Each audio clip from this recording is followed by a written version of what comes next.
The Dallas Cowboys were spectacular in their comeback win over the Super Bowl champion Eagles. What does it mean for the rest of the year? I think they got a shot. We'll talk about it on Locked On NFL. The barbershop is open and Tony Wiggins has a chair for you. He's ready with some real NFL talk. The local experts of Locked On bring their expertise, and Wiggy is ready with his clippers and shears. Sit down and enjoy. The new Locked On NFL starts now. Locked On Podcast Network. Your team every day. This is the Locked On Podcast Network, and this is Locked On NFL, a part of that network, which is the #1 sports podcast network. And we are glad you are joining us and making us your first listen here on Locked On NFL on a Monday. It is Monday, so that means the Julian Council from Locked On Panthers is here. And what we love to do is go around the National Football League and use clips from all of the teams around the league to kind of keep our finger on the pulse of what is going on, and there's no better place to do that than here. Make sure you tap in wherever you get your podcast so you do not miss an episode like the one here. The Everydayers do it. Thank you to the Everydayers for showing up each and every day. And this podcast is sponsored by Prize Picks. That's right. Download the Prize Picks app today and use the code Locked On NFL to get $50 in lineups after you play your first $5 lineup. All right, quick whip around here. What we're going to end up doing, we're going to talk about the Bucs losing control of the NFC South and why Julian's Carolina Panthers are sitting right there looking like they're ready to cause some ruckus. Right in the middle, Shedeur wins his debut and Chip Kelly got canned. Both the same day, and one had something to do with the other a little bit. But we're going to start talking about the Dallas Cowboys, who got down 21-0, and I'll be honest with you, I said, same old Cowboys. Boy, was I wrong. I turned it off. Yeah, boy, was I wrong, Julian. Dallas, they put notice out there that no, they have improved, and that Dak might be, if it wasn't for a guy named Matthew Stafford, Dak might be the candidate for MVP, man. Yeah, he's been great all season long. You look at EPA per dropback, according to True Media, he's 6th in the NFL. Well, actually, he's tied 3rd with Sam Darnold, Matthew Stafford, as you mentioned, and Josh Allen. So he has been one of the top quarterbacks in the league all season long, and showed it again on Sunday in that comeback win where, look, it was the first Sunday since Labor Day weekend where I didn't have anything going on. I was on my couch watching Chiefs and watching the Colts earlier. I was watching this game being like, okay, here we go. Gonna have a good ball game. 21-0. I turned it off, man. I fell asleep. I woke up later on that day. I was like, well, what you mean they came back and won the game? What you mean Dallas? I said the same thing. Bro, I was in here. I was doing my Jaguars post-game show at the end, and I had my green screen. I had to look around it, and I saw the score was 21-14, and Dallas was driving. I said, how did that happen? And then they got the ball back, and I'm like, how did that happen? And you know who else couldn't believe it? Landon McCool from Locked On Cowboys. Listen to this. What just happened? The Dallas Cowboys pull out a game they had absolutely no business winning in the first half, but earned back in the second half with their play. Hi, I'm Landon McCool with the Locked On Cowboys podcast, and I am still legitimately in shock and wondering about my physical health and well-being after watching Brandon Aubrey kick the game winner with no time left on the clock. This game was as much of a roller coaster as I can ever remember, and we've watched a lot of these Cowboys-Eagles games over the years. Just an emotional game, like with the Cowboys playing absolutely terribly in the first half and then holding the Eagles to no points in the second half and still not quite being able to punch it in at certain points, finally getting break after break and then able to kick the game winner with no time left on the clock. So much to cover about this. I mean, again, the turnovers, the good plays, the bad plays, the crazy coaching calls, the excellent play by certain players. I mean, George Pickens absolutely dominating the game. Make sure you guys check us out on the Locked On Cowboys podcast all week. Wild game, man. You said you watched the other game. I'm gonna give you a chance to tell us about that one too. But at least in the game you watched, it was the Giant coming back to beat David. This one was the total opposite. And go ahead. No, I was just going to say that Philadelphia, whatever their warts are, they all showed up in the second half, and this is something about them, man, where Jalen Hurts might be a little too calm for my liking. And they just sat there like sitting ducks and watched the Cowboys just walk them down. Yeah, and like you look at the stats, Hurts threw for 289 yards, had a touchdown, 99.2 passer rating. AJ Brown, who's always seemingly upset about not getting the ball enough, was targeted 10 times at 8 receptions, 110 yards and a touchdown. Devontae Smith had 89 yards receiving. So it's not like those guys weren't getting there. So if you told me that before the game, I'm thinking, oh, well, Philadelphia wins easily. Everyone's happy. Where it's all sunshine in Philadelphia. Well, it's always sunny in Philadelphia. Apparently, not today. Certainly not yesterday. Losing that game in Dallas is not. And you look at the Eagles' offense, they're 27th right now in success rate. That's a problem. And Dallas is an offense where they're 4th in the league right now. Look at the Rams, they're 2nd. The Colts are 1st. Buffalo's 3rd. San Francisco's 5th. Like the teams that are right there in the same kind of tier Philadelphia believes they're in, Eagles aren't there offensively right now. It's been a problem all season long. So they got an easy stretch to end the season. They should still have no issue winning the NFC East. I just don't see how they're going to be the number 1 seed, especially the way that the Rams looked on Sunday night. And how, I mean, I've been talking about the Rams now for months about how good I think that team is and what I think they can achieve as long as they stay healthy and keep all their important pieces on the field. But man, Philadelphia, it's just weird. You got year 1 of Sirianni where things aren't going great. Hands over play calling to Shane Steichen. Jalen Hurts takes off to go to the playoffs. All right, they lose in the wild card, whatever. Next year, they go and have a great season, go to the Super Bowl and lose. The year after that, Steichen's gone. Play calling is a struggle, but they have a great start. They completely fall off. Last year, a little bit of issues going to the season. That Seth Wickersham article about the relationship between Sirianni and Jalen Hurts, but they find a way to have a great team, win the Super Bowl, and then here, the drama's back. Like, it just never feels like, even when things are good in Philadelphia, it never feels like everyone's on the same page, moving the right direction. Everyone's happy. It's stuff like this, blowing a 21-0 lead to these Cowboys. I don't know, man. I'm concerned, but also it's like they're going to be in it. So it's still possible that maybe it can still be sunshines and flowers and parades at the end of the day, but hardly feel that way. Yeah, listen to Louis, because he hardly feels that anyway. Louis DiBiase from Locked On Eagles. The Philadelphia Eagles offense has completely lost the ability to close out games, and it could be a reason that this team does not repeat in 2025. I'm not trying to over-exaggerate, trying to overreact, but what an embarrassing performance from an offense that had 21 straight points in the first half, a 21-0 lead, completely blown. You were inept in the second half. 13 penalties, 2 key turnovers at the end of the game of a tie game. You have an opportunity to go win it multiple times because of the defense, and you just cannot get it done. This is on Nick Sirianni. This is on Kevin Patullo. And this is on an offensive line that is really in trouble, and I don't know if it's going to get better this year.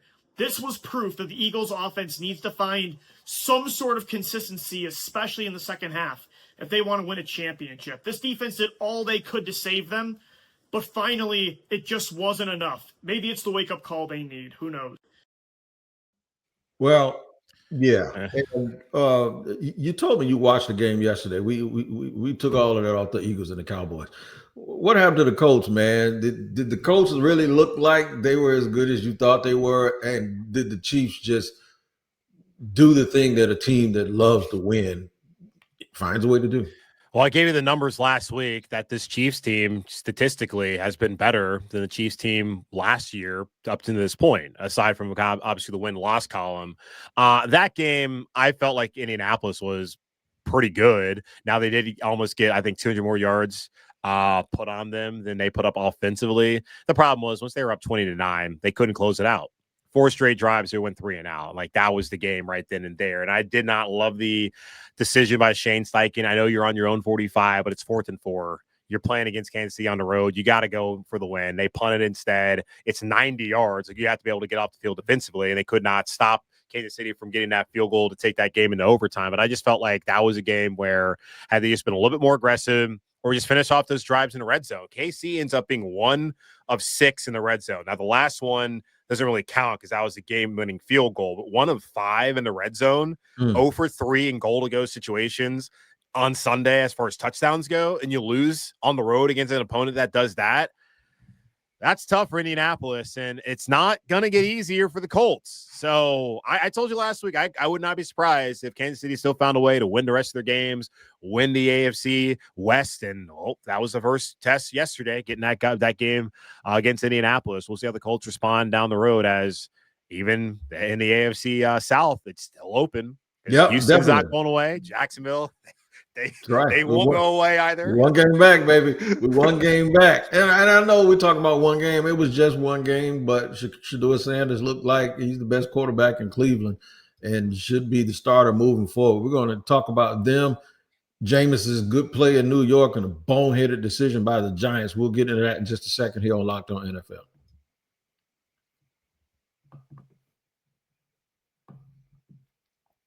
All right, today's show is sponsored and brought to you by Prize Picks.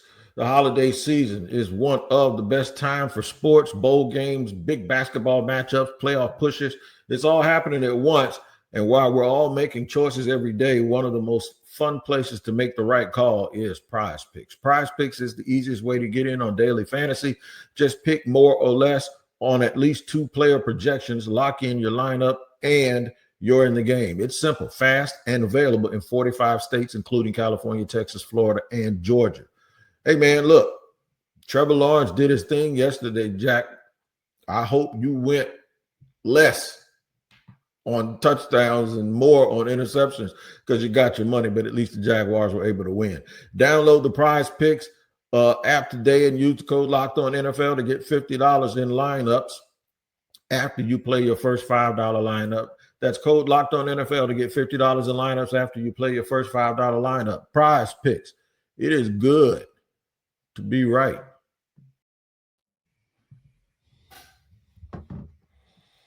Julian, we are fair here. We are fair. We've been talking about Shedeur all year. I wouldn't necessarily say negative, but just trying to figure out what everybody was making all of this noise about. And you and I had a spirited debate about something else for about 30 minutes before we did this show, because I am a stickler for your reasoning. Your reasoning for making some of the things that people say. But I couldn't figure out why a lot of people that supported Shedeur were really taking the angles that they were taking. But maybe yesterday he showed exactly why. He's a confident something. And the one thing about him, man, is that confidence resonates with his teammates. Got a victory yesterday in Vegas. Here's Spencer German. It's over. It's done. It's decided. Shedeur Sanders should be the Browns starting quarterback moving forward. There's no questions about it. 11-20, 209 yards, a touchdown pass on the 66-yard screen to Harold Fannin Jr. The Browns offense had their 3 biggest, most explosive plays in the pass game with Shedeur Sanders under center. That's not a coincidence. His infectious confidence rubbed off on that unit today. They looked like a better, more well-operated group as a whole. They were able to put up 24 points largely on their own without the help of the defense, just giving you short fields and turnovers and all those things. They were a better version of the offense today with Shedeur Sanders than they've ever been with Dylan Gabriel. And for that reason, he is the starting quarterback moving forward, or at least he should be. Kevin Stefanski said he's going to have to make a decision. He's going to take some time to do so. But I think Shedeur did more than enough in this game, this 24-10 win over the Raiders, to sell everybody on the idea that the rest of the 2025 campaign is about him figuring out how he can develop, who he is as a player, and whether or not the Browns need to think about drafting a quarterback in 2026 or not, or lean hard into Shedeur Sanders as the future at the position. We'll talk about it more, obviously, coming up on the Locked On Browns podcast. All right, a lot to unpack here. It's fair. I mean, this is what it is. You wonder why they didn't see it sooner, but the kid played well yesterday. Yeah, and I did tune into a good bit of this. It's hard to want to watch the Browns and Raiders. Like, I'd be flipping when the Browns are playing on offense, and then when they weren't, I was like, all right, let me go avert my eyes to anything other than watching the Las Vegas Raiders try to move the ball offensively. Yeah, I thought Shedeur had a really solid debut. I don't think there's anything you can take away but positives from this game on Sunday. He had, I thought, was a really good throw down the field to Isaiah Bond where he felt the rush, rolled out to the right, on the run, put out the ball right on the money. So that was a great throw. Yeah. Had the bad interception, but that's one of those learning moments where, hey, you got fooled. You threw the ball in the traffic. It got intercepted. It happens to the best of them every single week in this league. And then even the throw to Dylan Sampson. And while you can sit here and be like, oh, that's all Dylan Sampson, it was a great scheme that Stefanski drew up, great blocking, great catch and run, but the ball was out on time. And that's the important thing. When you're playing quarterback, you have to do your job, do your 111th. And if it's as simple as being on time, getting the ball out accurately into the flat so that your running back can catch it on the run and be right there behind his blockers and make a move and get upfield and score a touchdown, you did your job. So I give Shedeur a lot of credit for how he played. And obviously you looked at just the way that they reacted to him, not just the offense, but defensively, where they've been outstanding throughout the entirety of the season. It's great. And like Shedeur's going to get an opportunity. I would hope, because I never, from the beginning of it, I never understood why they took Dylan Gabriel in the third round. I never felt like Dylan Gabriel, from what I had saw from him at UCF, at Oklahoma, and at Oregon, that he was a third-round prospect in the NFL. I didn't think Shedeur was going to go as late as he did. But Shedeur's now as a fifth-round pick, which a lot of these guys do not get an opportunity. And we can certainly debate the merits of whether he should have gone that late or not. But here's the fact. He was a fifth-rounder, and those guys typically don't get a chance to be a starter in this league. He now has his chance. He got his opportunity on Sunday, and he made the most of it. And my hope is, at least for him, and for those out there who love him, is that he can get that opportunity the rest of the year with Cleveland, and they can actually evaluate what they have in him. Because you look at the rest of the schedule, get the Niners next week, that'll be difficult. But Tennessee's a game you can feel like you can win. Same thing when it comes to Cincinnati at the end of the season. And can they find a way to play spoiler and steal one of these games against Chicago, Buffalo, and Pittsburgh, where there's going to be a lot of eyes on Shedeur if he continues to be the starting quarterback, and that could go a long way into determining whether indeed he gets an opportunity again in 2026. So I felt like from the beginning, he was always going to be a better player than Dylan Gabriel. I just didn't know when he was going to get a chance. He got that chance on Sunday, made the most of it. Now we'll see how they proceed. Yep, shout out to Shedeur for stepping up when he had to, and I don't care if it was against the Raiders or the Jets. It's the National Football League. These things are hard. These teams play hard, and anybody can make you look dumb. The Giants, speaking of looking dumb, the Giants should have won that game yesterday against Detroit. And Jameis Winston is another dude that looks like he shouldn't have been nobody's third string quarterback. Played extremely well yesterday, but another boneheaded decision shows you why the Giants are who they are. Here's Patty Trainer. And the insanity is doing the same thing over and over and expecting different results department. The New York Giants blew their fifth late game lead thanks to a couple of questionable coaching decisions as they fell to the Detroit Lions 34-27 in overtime. The decision that sent the game to overtime came with Giants interim head coach Mike Kafka's decision with 2:59 left in the fourth quarter to go for it on fourth down instead of taking a field goal. So instead of taking a 6-point lead at the time and forcing the Lions to have to drive the length of the field to win, the Giants didn't convert on the down, and the Lions kicked the game-tying field goal, a 59-yarder, by kicker Jake Bates to send it into the overtime period. Then, of course, on the very first play from scrimmage in the overtime period, defensive lineman Dexter Lawrence was mysteriously on the bench for some reason, just as he was in the loss to Denver. And what happened? You guessed it. Lions running back Jahmyr Gibbs burst up the middle, virtually untouched, for the game-winning 69-yard touchdown run. Now, bad teams find a way to do what bad teams do, and that's lose games that they outplay people. And good teams find a way to figure it out when those bad teams make mistakes, and that's what Detroit did yesterday. I'm going to get to them in a little while because Detroit has some issues as well. Yeah, but bad begats bad, and that's what the Giants are. Yeah, and the Giants have continuously done this season. I saw they were up 10, thought they had this one in the bag, but you would have thought the same thing when they lost to Denver and all the other games that they've also blown so far this season. So look, that's just who they are this season, and they fired their defensive coordinator, Shane Bowen, maybe because he didn't have Dexter Lawrence out there. That's why they fired him. They're all lame ducks anyway, so does it really matter? He gets to move on and enjoy his holidays without having to game plan and waste his time going out there getting their ass kicked every week for the next 6 weeks. So I'd be happy if I were him that, okay, give me my money. I'll go home. I don't need a key card anymore. Fine. I don't need to do this. But smoke me some turkey. Yep. Yeah, they're doing him a favor. And like for Kafka, like, this is a guy who's gotten head coaching interviews before. And these are going to be a couple of games now where people are going to look at him in the future when he inevitably is back in the coaching carousel for whatever reason. It's not like, what has he really done? I mean, they had that 1 year at Daniel Jones, but whatever. This is going to be one of the things people are going to look back on and see whether he is a guy who truly should be their head coach. I know the circumstances aren't great in New York, but game management, one of the easiest things to do. Now, I will say this in his defense, we really have to worry about the possibility of a 59-yard field goal being made. Like, come on. That's just, it's ridiculous that the guys can do. Because I was looking at just the score bug, and I saw that it was going to be 4th and 16 for Detroit at the 41-yard line. Like, oh, they're going to lose, right? They're going to go for this. Oh, no, you just kick a 59-yarder. Like, that's just absurd that these guys are making these kicks with regularity, and it's not even a surprise anymore when it happens. So, it is. Yeah, maybe there was a wrong decision by Kafka, but also the balls are juiced, and this is insane. Yeah, speaking of the Lions, though, and their issues, they ain't by themselves in the NFC. The other team that's having some problems is the Bucs, and it just got a lot worse with an injury to their quarterback, Baker Mayfield. We'll discuss that and more in just a second on Locked On NFL.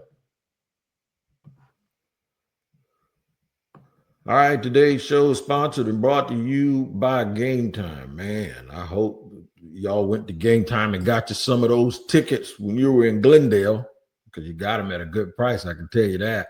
NFL is all the way back and live, and it's the stretch run, and there's nothing like being in the stadium surrounded by fans that cheer your team on. But let's be honest, with checking out and queues and login screens and prices jumping around, it can be disheartening, man, sometimes with some of these places, but not Game Time. Because I pulled up on Game Time, and in just a couple of taps, I saw amazing deals. And I'm talking about your favorite NFL games as low as $100. So download the Game Time app, create an account, and use the code LOCKEDONNFL for $20 off your first purchase. Terms apply. Again, that's promo code LOCKEDONNFL for $20 off. Swipe, tap, ticket, go. Download Game Time today.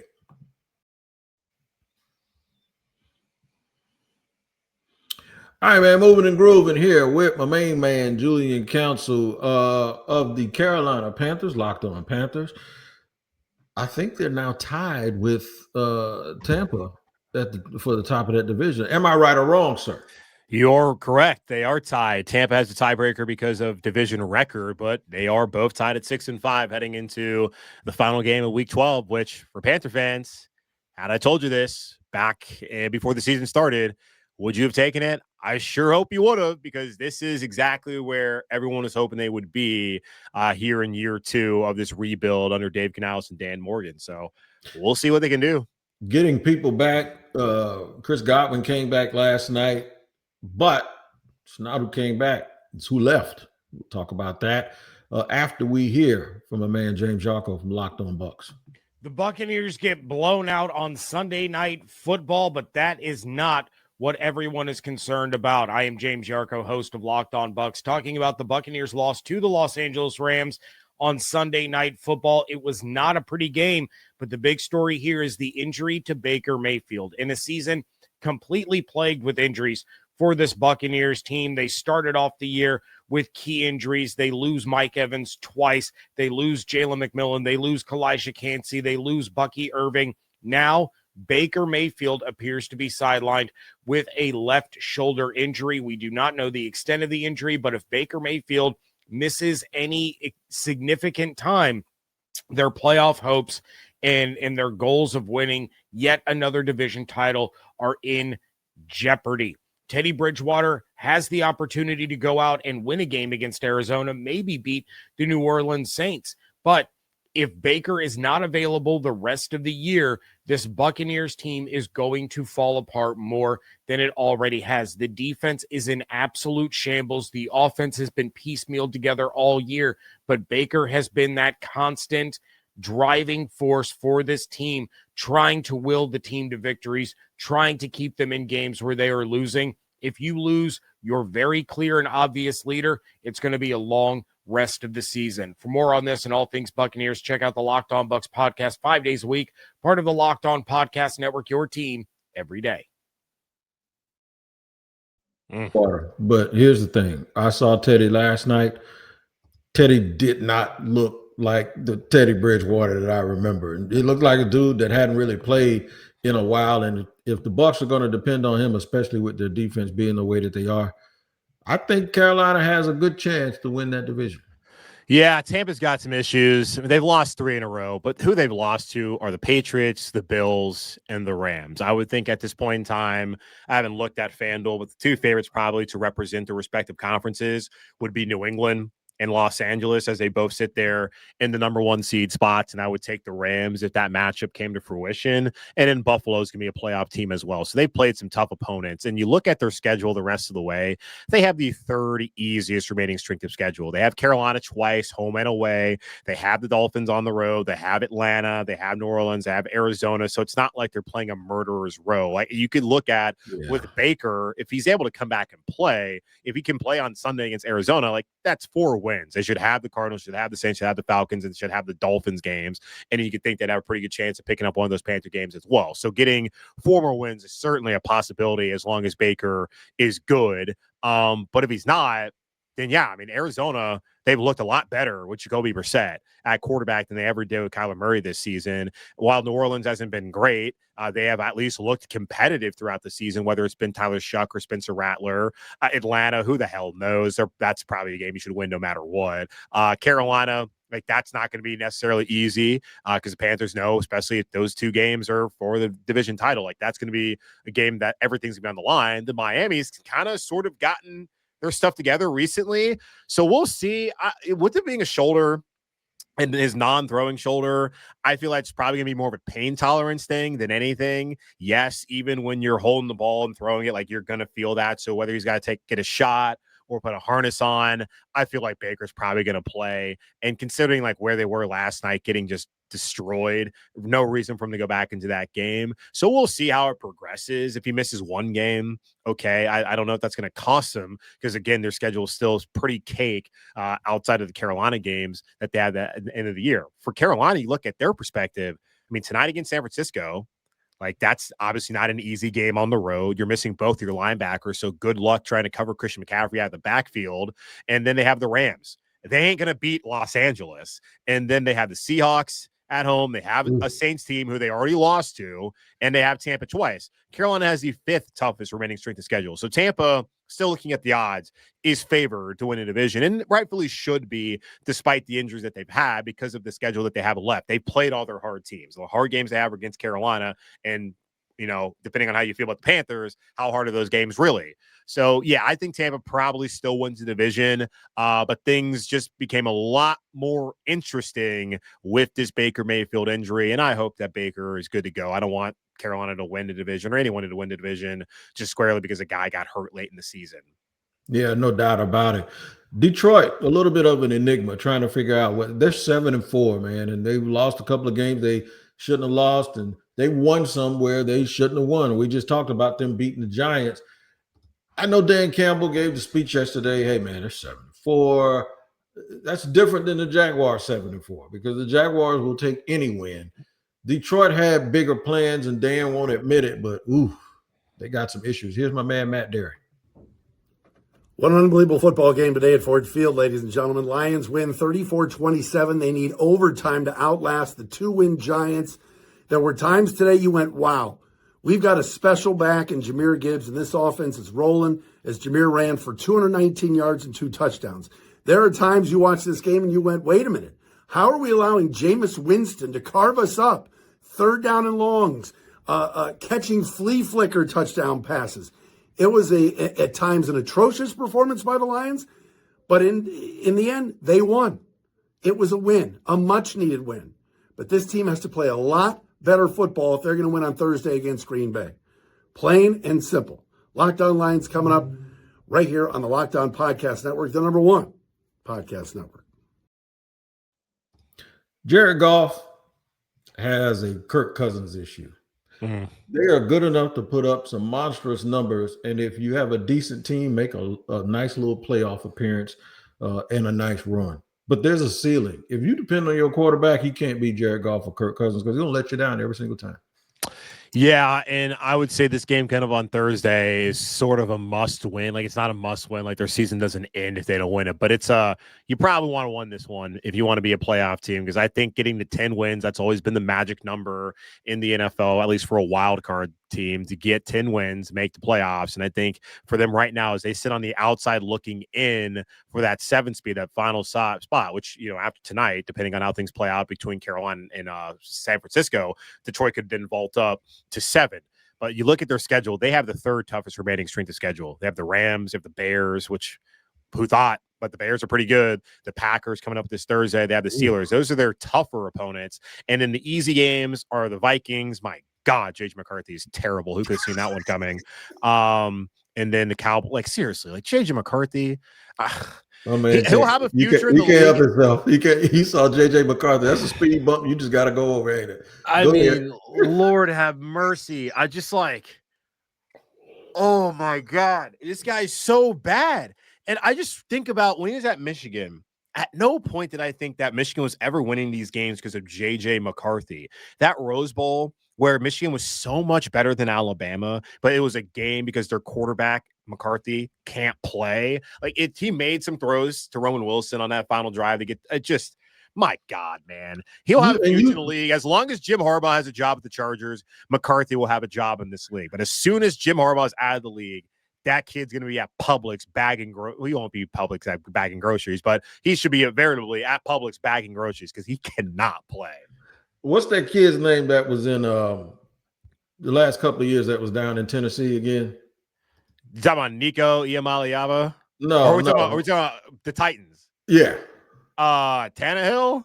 Not Tannehill. No, it was the kid from Kentucky that was drinking mayonnaise. Will Levis. The Whoopsie Daisy King. There you go. I was looking for my name. I was looking for my word. There it is. You thought that word was going to escape you until you watched J.J. McCarthy, and he had something. What did he have again yesterday? A whoopsie daisy. But they're not even whoopsie daisies. There's words I can't even say on this show. That's what he's doing. Things that just make you want to just say the wrong thing. Yeah. My God. I got triggers for Julian, man. And he did that one to himself. He mentioned J.J. McCarthy. We didn't even finish talking about Detroit, but that's all right because we ran out of time. But listen. Get 3 more wins, Lions. That's all you got to do. There you go. 32 and a half minutes here with me and Julian. You should hear us before the show even starts. Here on the Locked On Podcast Network, Locked On NFL, a part of that network, the #1 sports podcast network. That's all we got for you, man. 32 minutes and 40 seconds. Me and Julian got to go discuss some more whoopsie daisies. We'll see you next time.